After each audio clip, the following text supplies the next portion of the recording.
Երբ է դրվում անպտղություն ախտորոշում։ Նախ անհրաժեշտ է նկատի ունենալ, թե տարիքային որ խմբին է պատկանում զույգը։ Եթե դիմում է զույգ մինչև 35 տարեկան, ապա անպտղություն ենք համարում 1 տարի ռեգուլյար սեռական կյանքի պայմաններում հղիության բացակայություն։ 35 տարեկանից բարձր տարիքային խմբում անպտղություն ախտորոշումը դրվում է, եթե 6 ամիս ռեգուլյար սեռական կյանքի պայմաններում հղիություն չի գրանցվել։ Անպտղությունը դա միանշանակ եւ վերջնական ախտորոշումը չէ իհարկե։ Եթե դրվում է նախնական ախտորոշում անպտղություն, ապա պարտադիր կազմվում է պլան ըստ ալգորիթմի, այն հետազոտություններից բաղկացած, որոնք զույգը պետք է անցնի։ Այո, զույգը կինը եւ տղամարդը զուգահեռ։ Պլանը կազմվում է անհատական, քանի որ պետք է նկատի ունենալ տարիքային խումբը,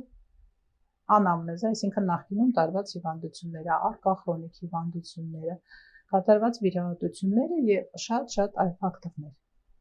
Առաջին քայլերը հիմնականում լինում են պարզ հետազոտություններ, առաջին հայացքից պարզ,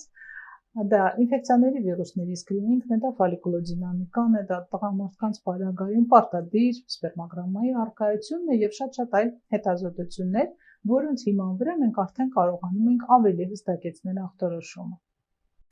Հետազոտությունները շարունակել են, խնդիրը գտնելուց հետո տրվում է խնդրի լուծումը եւ մենք շարժվում ենք առաջ, մինչեւ ունենանք այն արդյունքը, որին ձգտում ենք։